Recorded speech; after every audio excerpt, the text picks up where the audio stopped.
He's got a PhD and a podcast. The great, learned Father Josiah Trenham joins us now. I'm James Poulos. Welcome to Zero Hour.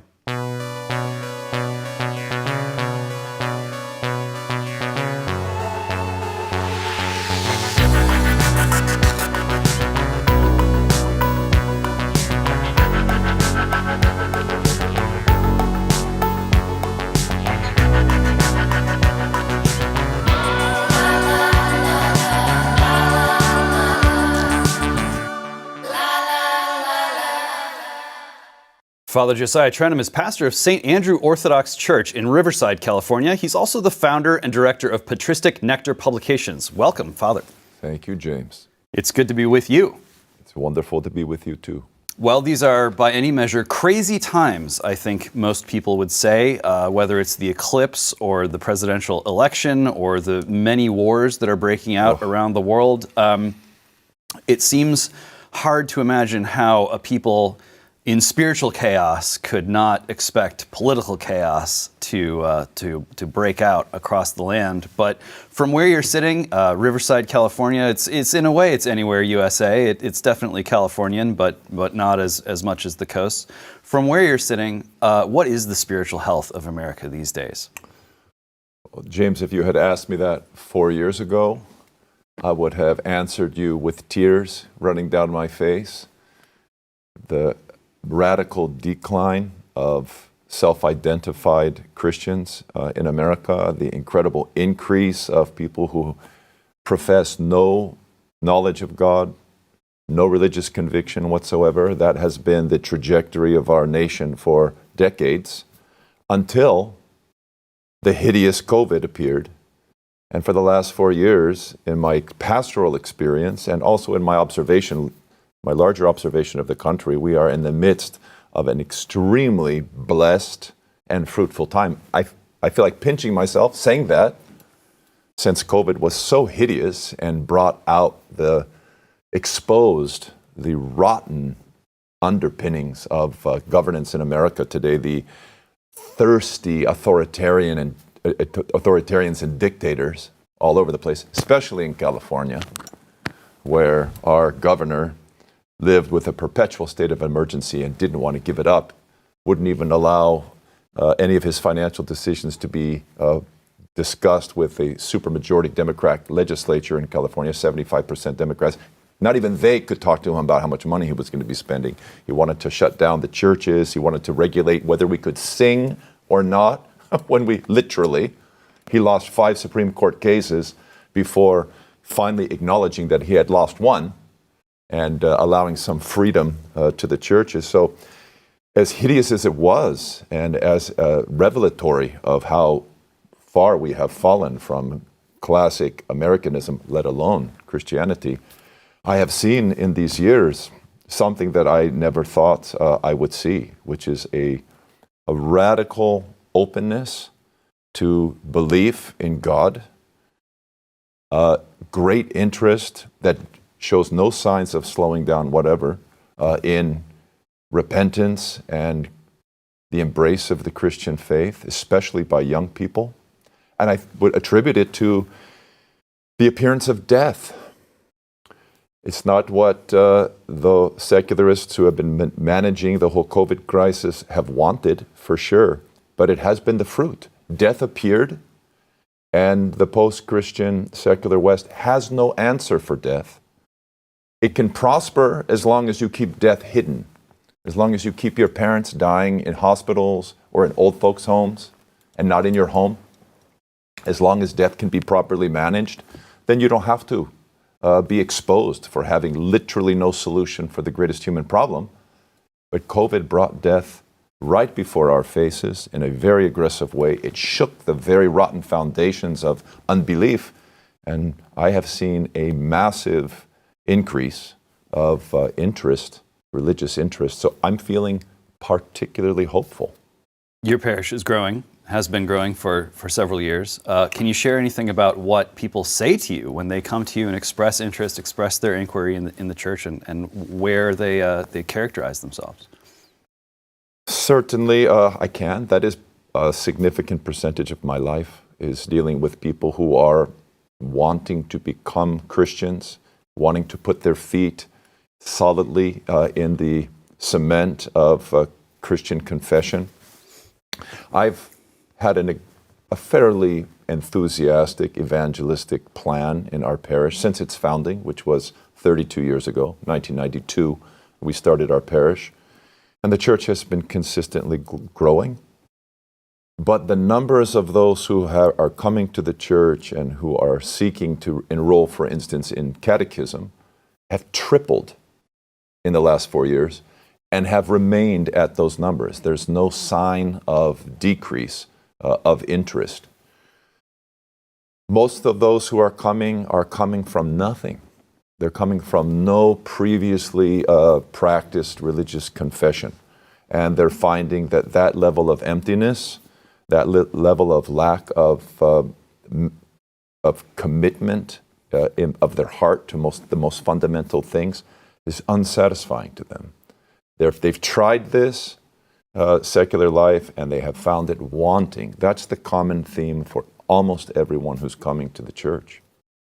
Is this a situation where even in their family and their upbringing, there was no kind of religious experience? For the younger ones, for the ones who are in their early 20s, there's been almost nothing. Almost nothing. You know, the religious scene in America since the late 60s, the Roman Catholic Church, which from 1890 until 1960 was on an ascendancy that if it had maintained itself, we would be a Roman Catholic nation. You know, when John F. Kennedy was running for president, he was very concerned, the whole nation was concerned about this ascendant Catholicism. There were 6 million students in Roman Catholic schools in 1955. That is an incredible number. Since that time, due to an over-Americanization and a loss of salt in the Roman Catholic Church, the church has declined radically. For decades, for every one new person becoming Catholic, 6 would leave the church. That's a terrible equation. Today, the Roman Catholic school system has 1.5 million kids in it. That's a 75% reduction in America. So we've seen this real decline. So a lot of people who, for instance, where I live, the majority of people in the Inland Empire are of Hispanic background. You might think that being Hispanics, they have some association with the Roman Catholic Church. That was true if they're maybe 30 or older. But for most of these kids who are coming to the Christian faith, who are young adults now, they really had nothing. They really had nothing. Maybe they've dabbled here and there with some megachurch experiences, and they have been provoked to an awareness of the significance of Holy Scripture, the fact that the Bible is an extremely important canonical text. I would also say that they've been deeply impacted by the internet, and not just by the sorrow of the internet, things like internet pornography, which is decimating people's lives today, but also by many of the beautiful things. The internet has become the Roman roads of evangelization for priests and pastors who are using the internet to reach people in ways that they never could before. So today, 3 out of 4 of the young people, and even the older folks who are coming to my parish asking for religious instruction, cite that they first discovered us on the internet. That's incredible. They found us on YouTube. I'm looking forward to talking a little bit more about all things internet in a little bit, but you used a very important, fascinating word, a term that's not thrown around a lot these days, which is over-Americanization. A lot of Americans right now think that, well, if America's not working so well, we just need more America. We need to intensify our Americanness. What did you mean by that? I'm using the word, James, in reference to an experience, a religious experience that was taking place in the Roman Catholic Church, which was in an effort to become accepted. You know, when the Catholics came here by immigration, they were very much looked down upon. And that's not just a Catholic experience, that's also an Eastern Orthodox experience. The Orthodox Christians who came here from Europe and the Middle East, especially through Ellis Island, they found themselves in a Protestant milieu in which they were very much questioned. And so we tried to accommodate American sensibilities without losing the substance of our faith. the Latins, the Catholics, tried to do the same thing at that time of very Protestant America. The fine line between how far you bend to become acceptable to a nation that is not yours or is newly acquired in your life, how far you go while at the same time being faithful to your roots, that's a huge question. And the American religious scene is extremely potent. Unlike Western Europe, that has abandoned faith wholesale, even in our secular reality in America, we still want to think we're Christians. Still, there's a majority of Americans who want to have a sense that God is happy with us and he's happy with our country. And so there's the pressure for Christians to make sure that they're acceptable in the religious scene. And what that meant for Catholics very much was to downplay those aspects of the Roman Catholic faith which were not acceptable to Americans. For instance, today, to this day, a vast majority of Roman Catholics do not believe many teachings of their faith, many moral teachings of their faith, which they think are incompatible with American life. The most obvious example, the elephant in the room for most Catholics, is their belief in contraception. This is a formal, infallible, in the Roman Catholic concept, infallible teaching, ethical teaching, and like 75% of Roman Catholics don't believe it at all. So that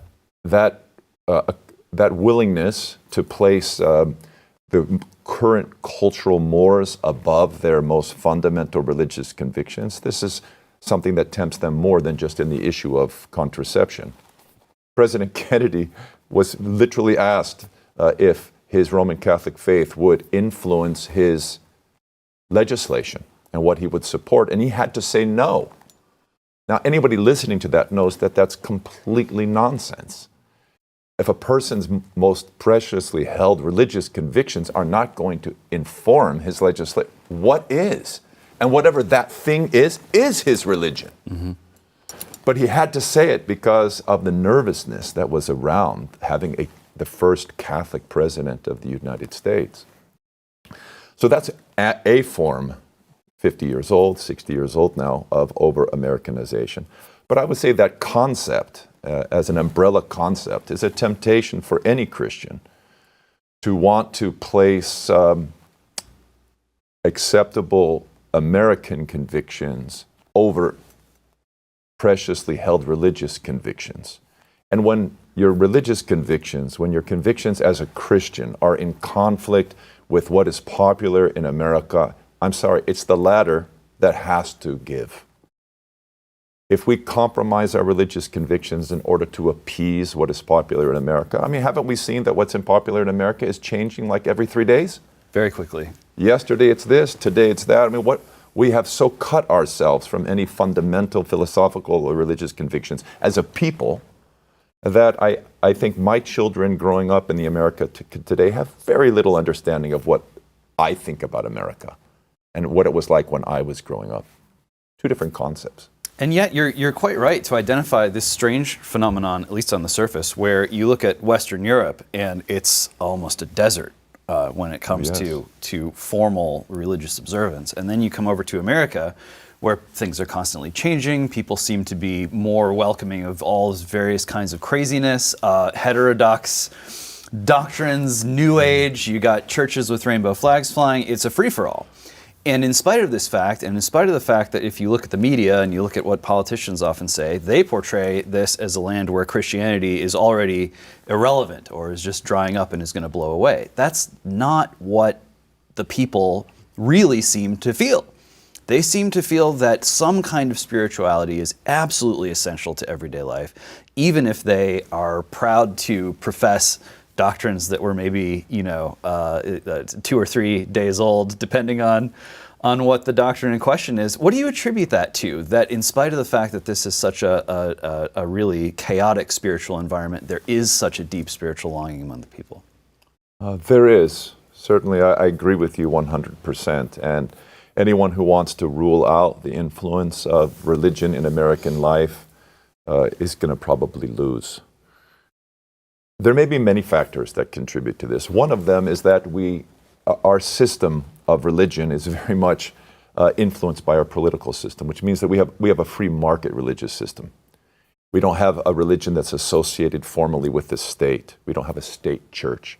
All the Western European countries that have formal state churches have seen radical decline, complete apostasy, in fact, complete apostasy.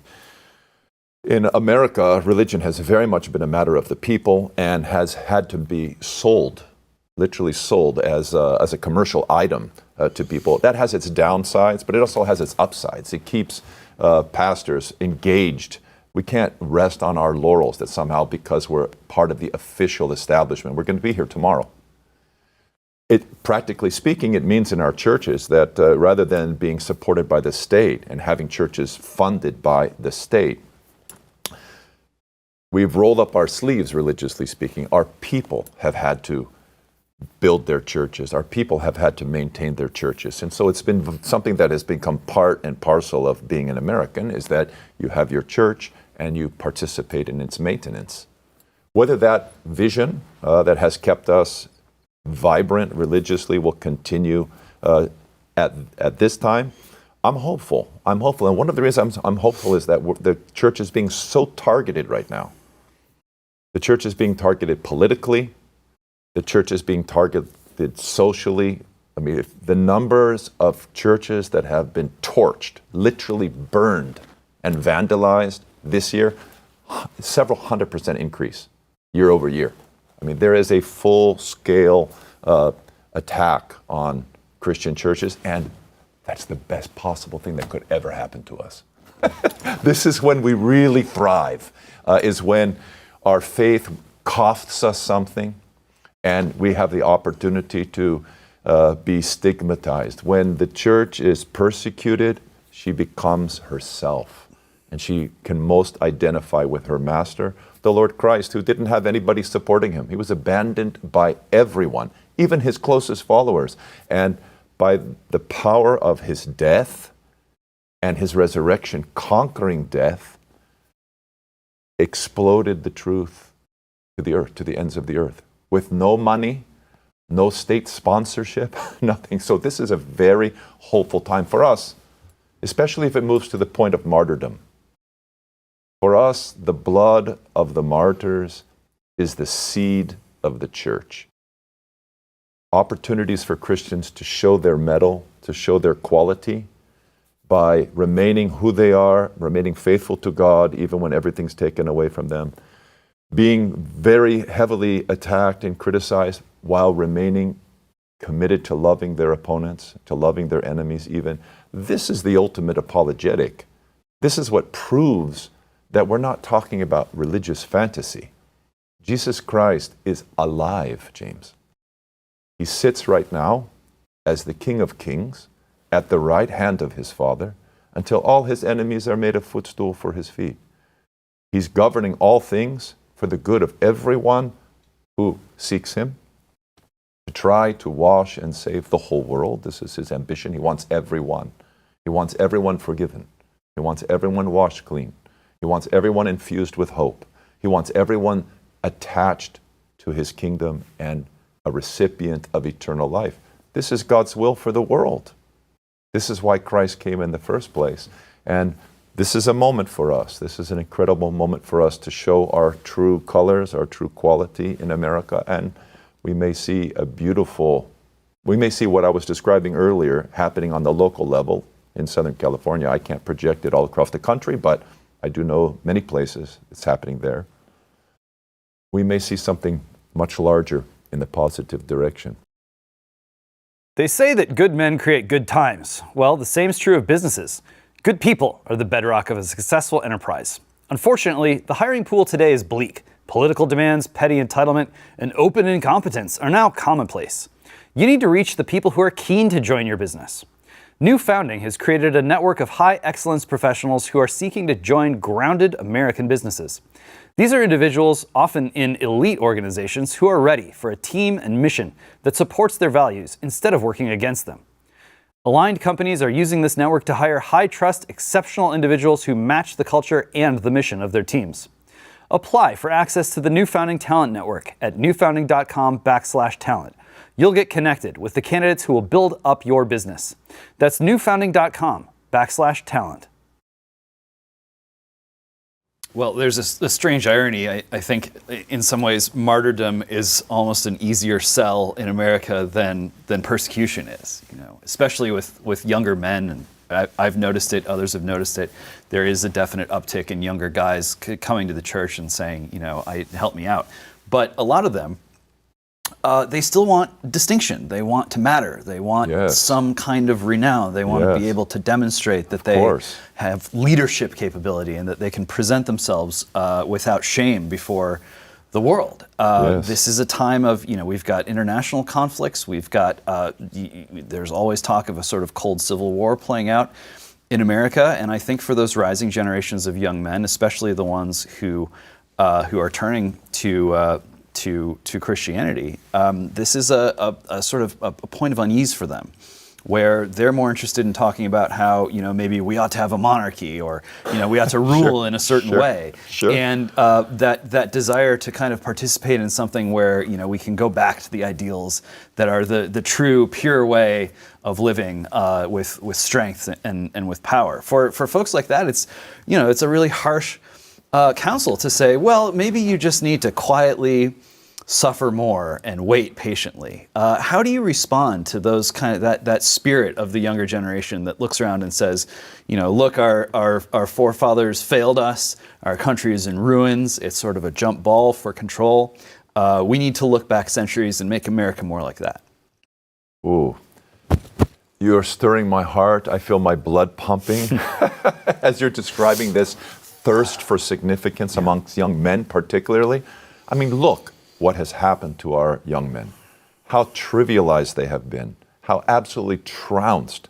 We have been attacking young men for decades. Our school system, the feminization of our culture. Forgive me, even the churches, especially the Protestant churches, have been so feminized.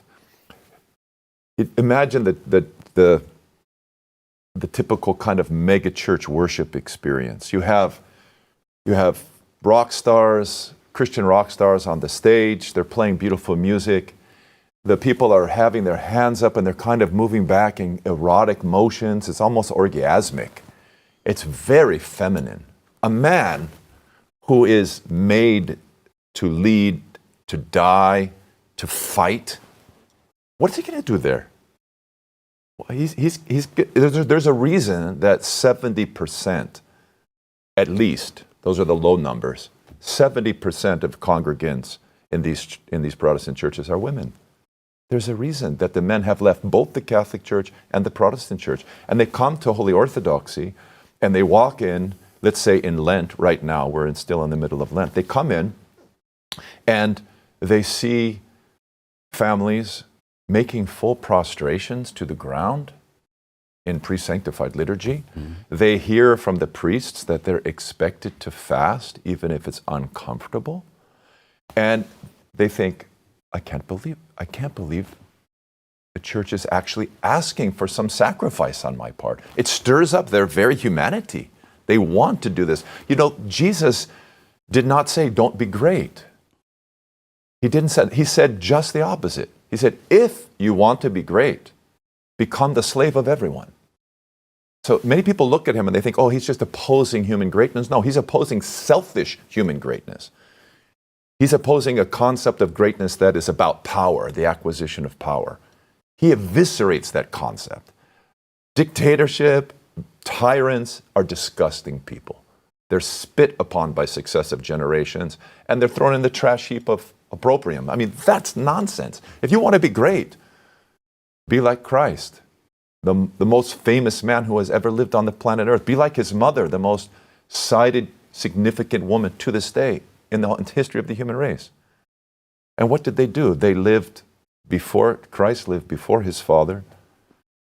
He put the governance of his interior life number one. So much so that he didn't think a thought his Father didn't want him to think. According to his own testimony, he never spoke a word except the words that his Father gave him to say. This is an extreme obedience. It's something that you might compare to a military discipline, except even higher. He faced the greatest opponents in life: Satan, death, The most powerful politicians in the Middle East, they all stood against him, and they couldn't break him. And God vindicated him and raised him from where they put him. And he's calling for sons and daughters to be co-bearers of his cross with him. This is a path of tremendous significance. He gives us a path of self-denial where we can learn to lay our lives down for someone else. You know, selfishness, the pursuit of money and lands, all of which are going to be pulled out of your fingers when you die. Very shallow, very unsatisfying. But to develop a relationship with God that doesn't end, to develop true friendship that will endure past death, to be part of a community that is not just rooted in history. It's wonderful to be an American. I'm happy. I wouldn't want to be in any other country. But my real happiness is to be a Christian and a part of the kingdom of God, because the kingdom of God is eternal. The things that I'm invested in and that Christians are primarily invested in, laying our lives down to serve God, to love people, to build the presence of his kingdom here and now, to be salt and light. These things last forever. They're tremendously significant. And I think young men are saying, yes, I want that. That doesn't mean it's easy to do. If it was easy, it wouldn't be significant. Nothing significant is easy. It hurts, it costs, it's hard, but that's because it's so important. I've been thinking a lot about the 40 Holy Martyrs. Ooh. You got the Lightning Legion, Roman legionaries, tough men, seasoned veterans. They were not on the internet criticizing the Roman Empire. They were not raising a stink about the regime until the point at which they were commanded to worship pagan idols. And that is where the resistance began. And led rather quickly, but by way of flattery and torture and some other attempts to get them to change their mind. But in short order, they were martyred. Where do you draw that line? How do you help people understand where to fruitfully draw that line between just kind of going along with whatever your government says and making a stink about what your government is doing, if indeed it begins to turn against what it is that's at the core of your faith? Well, that's a very wonderful question. There is a lot of stink, and we're led into stink, we're provoked into stink by our technology. I remember once going to hear Dr. Jordan Peterson, who came to my town in 2019 when he went on his first tour. I took Presbytera, my wife, to see him, and we stayed afterwards so that we could converse with him a little bit. And we asked him about the acrimony that permeates our digital connections, especially in texting and using X and Twitter and these types. Why is everything so acrimonious? Why are comments so poisonous? And how do we stop that? I was fascinated by his answer. I was expecting a profound answer, but not this profound. His answer was, we can't. He said it's built into the system. Mm-hmm. When you're expected to comment on everything you see, let's say someone comes to listen to James Poulos, and they watch one of your videos in which you're sharing your knowledge of political economy that you have spent decades investing in your own mind to understand. Someone watches the video and they think it's appropriate to comment on that? Where did they get that idea? It's built in, they're taught that, but it's poisonous. Students should listen and then keep listening and then keep listening. That's the position of a student. The idea that everything has to be judged, and even the great scholars of our time, people who have invested decades of their life in certain areas, have to be evaluated by everybody who watches them. You know, on my platform, on Patristic Nectar, for years, I let no comments be on it all. This was to the aggravation of my media team. Of course. You have to drive engagement. You have to drive engagement, right? I'm like, well, I'm not interested in engagement. At that level, I'm not trying to become a digital pastor to people. I have a real church with real people that I see. I hear their confessions. I visit their homes. I meet them in the hospital when they're sick. That's enough for me. What I'm trying to do is use the platform to help people engage ideas that I think are from God and that will greatly help their life. But forgive me, and I don't mean any disrespect to them at all. I'm not looking for anything from them. I'm not asking them to comment on that. My team has won. My team has won, so most of my videos now have open comments, but I don't read them. Well, more and more people are choosing not to read the comments, but I'll break the fourth wall a little bit here. It is difficult when you are in the media business to find a way to make an impact and locate an audience and engage with that audience without falling into the trap of continuing this cycle of criticism, of constant and incessant criticism. I mean, this past week, but it's really been longer than that. But really, things seem to be coming to a head. I don't know if it's the run-up to the election or what it is, where so many people who I know personally, who I see periodically in real life, I watch them on the internet just tearing one another apart day in and day out. And it's almost as if they can't help themselves. And the fact that they can't help themselves makes the rancor all the more vicious. It's a demonic trick. If we can always remain in a flutter about our politicians, and we always have an opportunity to say this person's so bad and that person is so bad, we keep our powers from where they really need to be focused. And that is not the earth out there, not Washington, D.C., but wherever I live. And not just where I live, but my house, and not just my house, my person. And not just my person, my heart.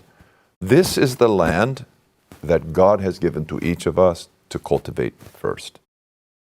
Making sure that this is properly oriented, that filth and degradation is removed from here. This is the project of the human person. This is what God's asking us to do, is to purify the heart, because Christ says, out of the heart come all the wellspring of life. Everything flows, all words and thoughts flow out of the inner man, out of the deep person. So for young people, especially who are being engaged on social media, it's very, very important to be educated, use the internet to be educated, but don't leave this. Do it from within here. Ask yourself, everything you learn, ask, how can I apply it? How can I actually make that a part of my life? Something that you think is true, something that's beautiful. How can I incarnate that in my life? Not how can President Biden incarnate it in his life? I wish him well. I hope he will. But the most important person to convince is yourself. Remember when business used to be about making money, taking care of your customers, and providing for your family? What happened? Wokeness, DEI, ESG, they've conquered America's best companies, but the spirit of the American entrepreneur is still free. Now, more than ever, the best founders in America are walking away from those corrupt big corporations and blazing their own trail. New Founding is rallying these founders who just want to get back to that original American idea of building inspiring and disruptive companies, the very best in the world. New Founding is investing in these companies through their venture fund. The companies they invest in are defined by a simple question. Does the country we want to live in need the company this person is building? You can join them.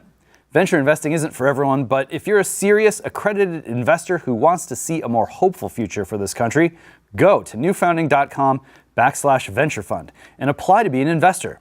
Again, that's newfounding.com/venture fund. Join their venture fund today. Our politics does make it extra challenging to till the soil of the heart, keep that watchful eye and keep the mind in the heart. But if politics is war by other means, then war is perhaps one of the greatest challenges that we face in keeping ourselves focused on our own hearts first. We've got the war in Ukraine, we've got the war in the Middle East, in the Holy Land. The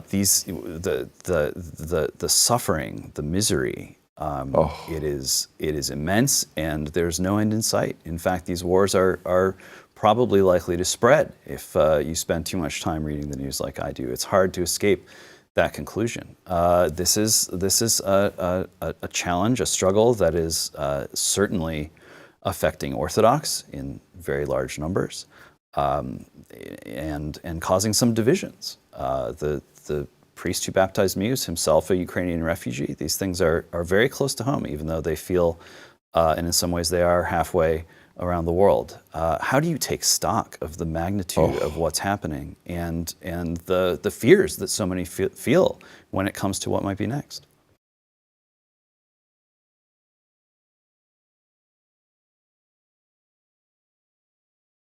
My blood was pumping earlier when you brought up the subject of young men, but now my heart's in pain thinking of the devastation of the wars in Ukraine and Gaza. Off the charts. They're of concern, of course, to the whole globe because of the potentialities of war today. We're always concerned that something's going to spin out of control, and next thing you know, we have what used to be called mutually assured destruction. But for an Orthodox Christian like myself, these two areas and America's involvement in these two areas are of great concern for Orthodox Christians. You know, it has seemed to me for a long time. I remember being at the National Press Club in D.C. It must have been 10 or 15 years ago on a panel speaking about American relations with Russia. And I remember saying, to start, a short statement in which I affirmed then, and I believe it even more now, that we have never, our political class has never left 1965. We are stuck. Our political leadership is stuck thinking that Russia is the Soviet Union and that we are still locked in this epic battle between capitalism and communism. A lot has happened since then. The fall of communism, the rebuilding of over 30,000 churches in Russia, the rebaptism of the nation, the rebuilding of influential monasteries, the propagation of literature. We have multiple generations that have been born and been raised in Russia for whom communism was nothing. Now, as an American, am I fully satisfied with how the current Russian leadership has expunged their communist past? No. I wish Lenin was burned to dust and his ashes were scattered in the ocean. I wish that Stalin wasn't in any way trying to be kept as some sort of valid contributor to Russian culture. I wish his name was cast into the dustbin of history in Russia. But to treat the Russians consistently like the devil, it's irrational. This is how I look at it. It's irrational. We have an irrational anti-Russian perspective amongst our governing class. I don't know what the Russians could possibly do to stop it. I really don't know. It looks so hopeful. From 89 on, those first 5 years after the collapse of communism, it looked so hopeful. It looked like we were going to have a much healthier rapport with that nation. And then it's just completely gone to hell in a handbasket. Demonizing the Russians like they're just these imperial land grabbers, sending over our Assistant Secretary of State to be involved in a coup against a legitimately elected government in Ukraine in order to bring the Ukrainian nation more into the American orbit. And who does that? Only people who have incredible imperial hubris. I think we are governed by people today who have completely lost, and by the way, I wouldn't just say it's a Democrat problem or a Republican problem. This is an American leadership problem. We have an imperial mentality. We think we're the saviors of the world. We've put our soldiers in military bases in every inch of the world, assuming that people view us as a benevolent force for good, even though we ourselves know that we are in chaos. That which used to animate American life, the defense of freedom, we're spying on our own citizens. We are using emergency powers against our own citizens, and we're going to protect freedom in the world? I'm not convinced. No, I think we're in a very desperate way, and our provocation, I think, has led to this war in Ukraine, in which 500,000 young men have died, and often in the worst way. Men who share the same faith, Orthodox Christians, killing Orthodox Christians. Over what? Okay, over land. What's the purpose of land? Why do you want land if you have no young men to play in it? No people to go to school in it? No people to start businesses in it? No people to raise families? They're gone, James. We have decimated that land. Hundreds of thousands. Hundreds of thousands. We lost 57, and some say 58,000 people in Vietnam over the course of 25 years. Yeah. Measure what's happened in Ukraine on our provocation. Never would have happened without us. And we convinced the Ukrainian leadership that this is good for them. They've lost a whole generation. It's gone. It's absolutely gone. And look at Gaza. Gaza is even closer to home for Orthodox Christians in many ways because it's the Holy Land. We have a 2,000-year history and commitment to our presence in the Holy Land. And to see this, forgive me, I'm showing way too many of my cards about this, but to see this Zionist state irrationally, in my mind, allied with the United States of America, a Knesset that is full of the vast majority who think Jesus Christ was a false rabbi, properly executed for his blasphemy, and this is our chief ally? For what? For what? You know, my church is full of immigrants who were driven out of the Holy Land in 1948, and then later, 20 years later, by Jewish soldiers who came to their homes where they had lived for untold generations. They came at noon with guns, and they said, "We're coming back at 5. If you're here, we'll kill you." So they left. Many of them came to America, some came to California, and they were part of the founding of my parish. They asked me when I first became their pastor 26 years ago, they asked me to watch the relationship between Israel and Palestine with regards to vengeance. They said when there is a conflict and lives are lost, if it's been provoked by the Palestinians, watch and see how many Palestinians die for every Jewish person in Palestine, in the Holy Land who dies, in Israel who dies. They suggested to me that it was 1 to 100.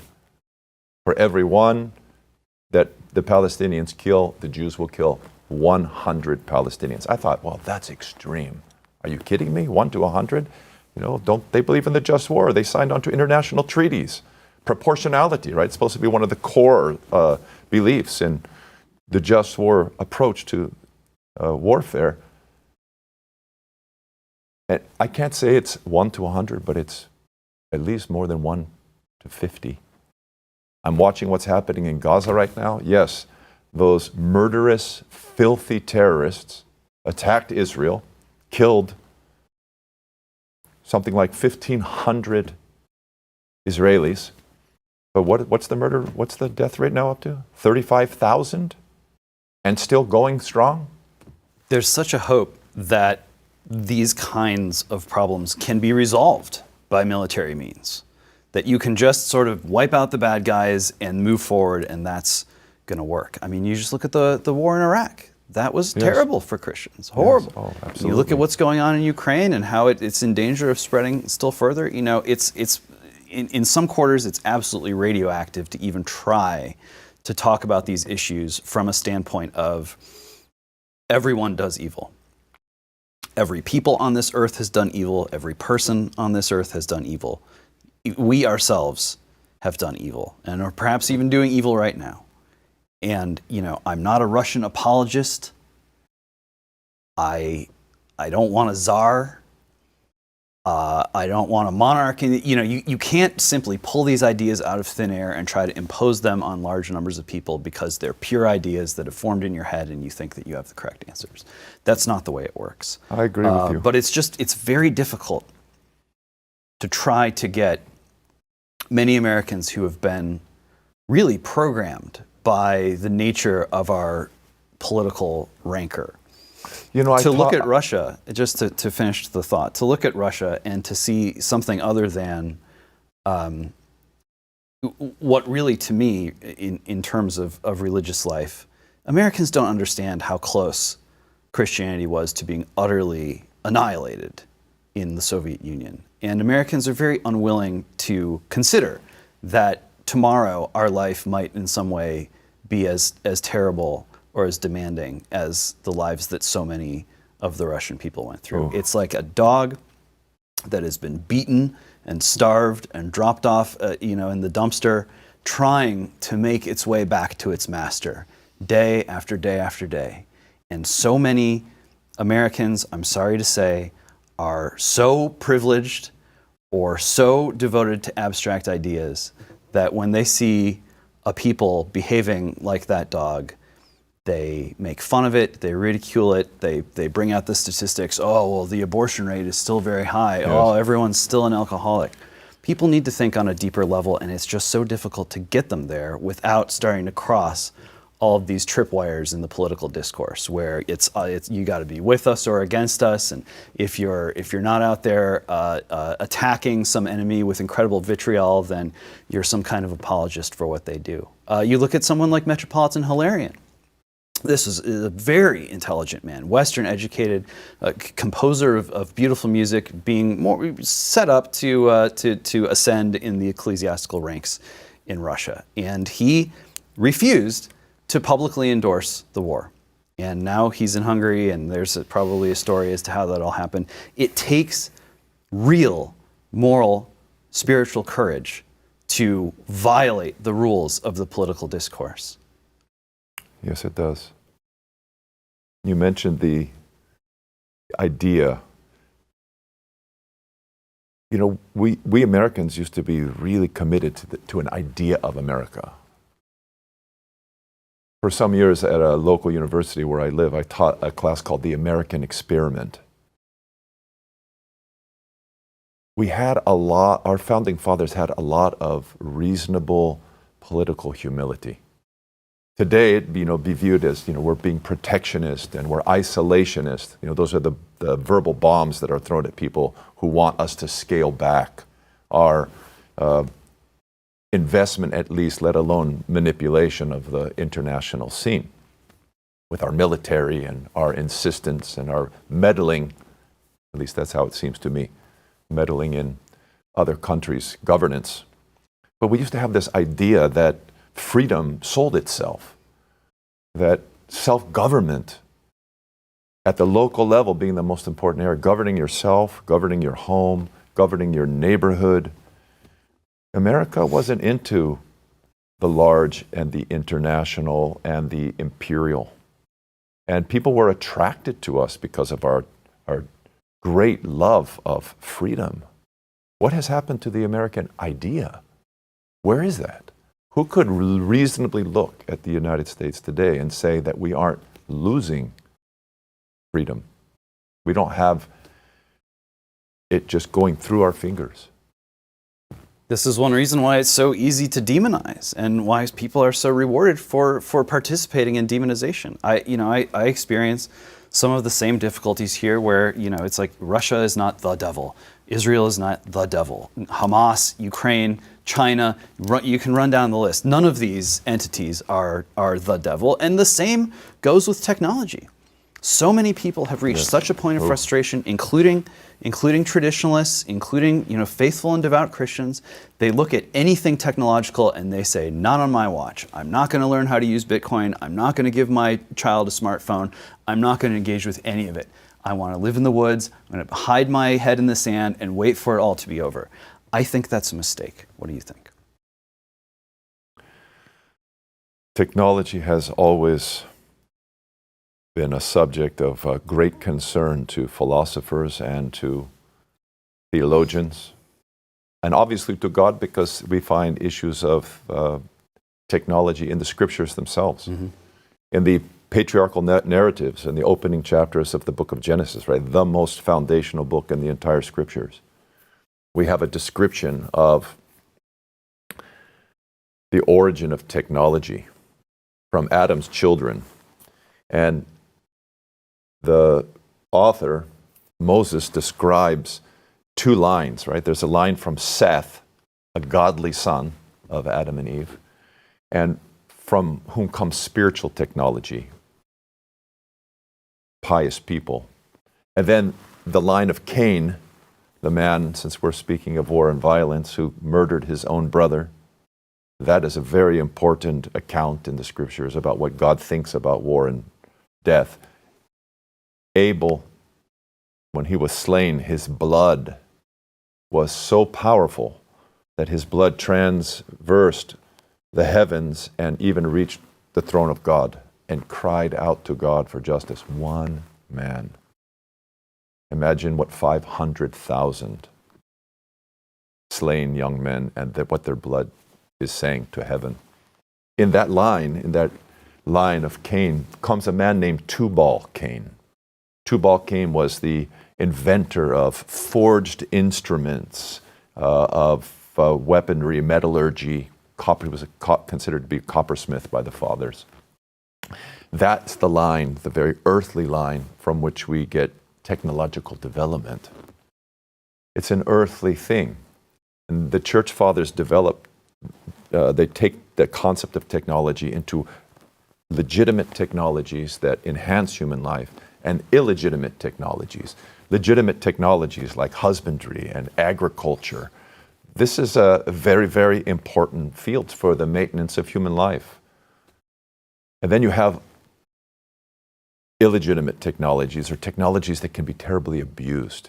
And this is the area that really drives technology in our time, which is technologies of death, technologies of weaponry.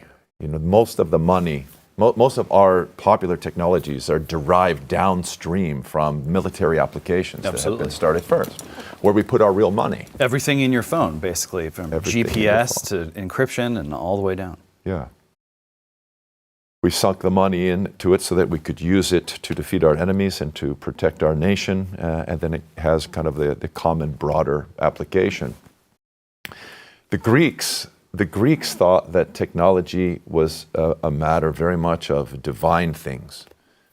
Plato, for instance, in his dialogue called the Phaedrus, he describes this interesting interaction between the king of Egypt, whose name was Thamus, and a Greek god named Thuth.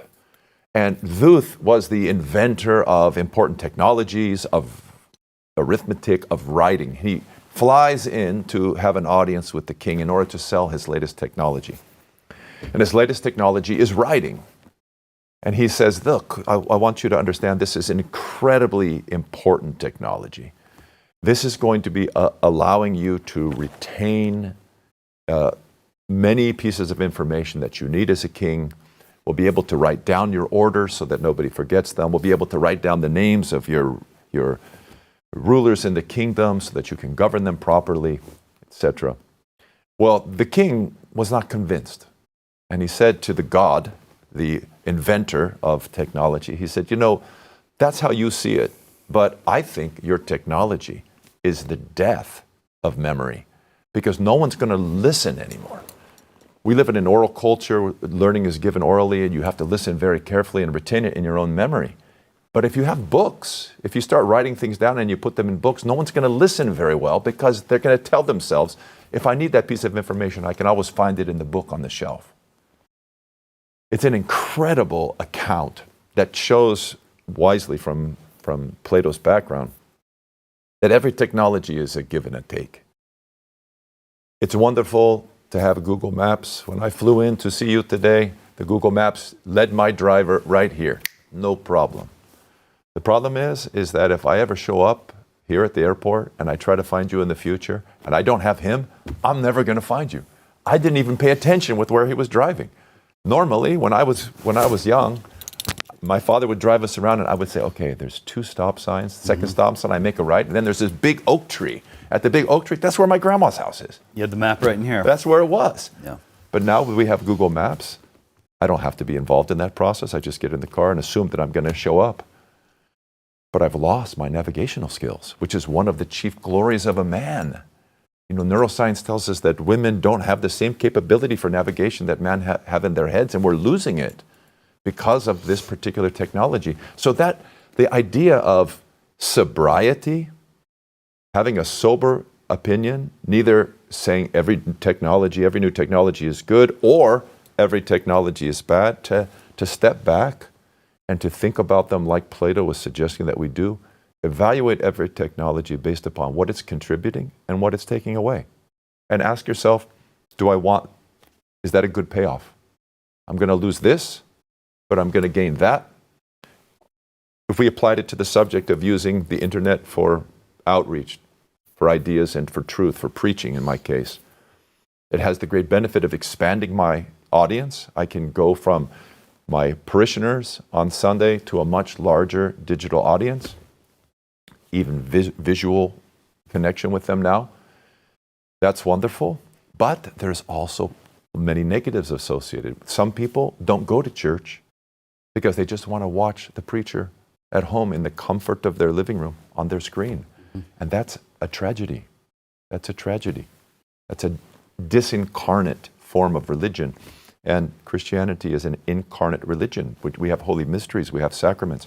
You can't live an Orthodox Christian life unless you're with your community, receiving the holy sacraments. This is where life is given, not through a screen.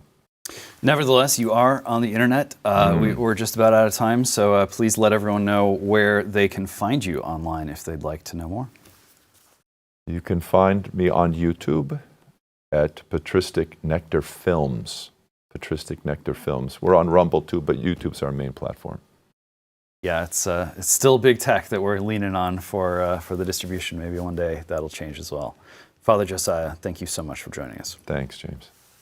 That's all the time we've got. Give us a like, give us a subscribe, maybe a comment or two. It helps us a lot. Let me know who you'd like to see me interview. Until next time, I'm James Poulos. This is Zero Hour. May God have mercy on us all.